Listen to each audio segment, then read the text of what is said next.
Bonjour, je me présente, Sandra Boré d'Effervescience. Je voudrais parler de ma trilogie Invisible, qui est une trilogie en 5 volumes, pour faire une référence un peu geek à Douglas Adams, une trilogie de burn-out. Et oui, j'ai vécu 3 burn-out et j'ai enfin, sur le 3e, réussi à tirer les leçons de pourquoi ces 3 burn-out. Et ces leçons ont mis en évidence une autre double invisibilité, qui est mon double atypisme. Je suis ce qu'on appelle twice exceptional, je suis à la fois haut potentiel et autiste Asperger.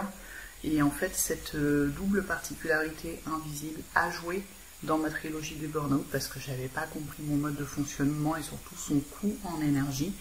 Et depuis, la sensibilisation au burn-out, qui était déjà mon métier, est devenue ma mission dans un domaine, un registre public, grand public, avec des références aux séries, aux jeux vidéo, un univers un petit peu pédagogique, très personnel qui reprend mon univers. Je suis enfin moi-même. En fait, j'ai arrêté de porter ces masques pour cacher cette différence invisible, ce qui me permet de reconnecter mon énergie, ce qui me permet aussi de faire passer le message de la sensibilisation, ce qui fait que moi, ce que je voudrais proposer, présenter lors de ce TEDx, outre partager ce parcours, ces 3 burn-out et cette différence, c'est les signes invisibles que burn-out is coming, parce qu'il y a des signes annonciateurs du burn-out, pas toujours faciles à détecter, surtout qu'il y a un déni, mais ils existent. Donc apprendre à détecter ces signes pas toujours visibles au début pour pouvoir se préserver, et comprendre que la différence invisible a un coût réel pour les personnes qui s'adaptent et se suradaptent comme je l'ai fait, et apprendre à revenir à soi, être soi-même. Et c'est en sensibilisant et en adaptant le travail à des profils particuliers et atypiques comme les miens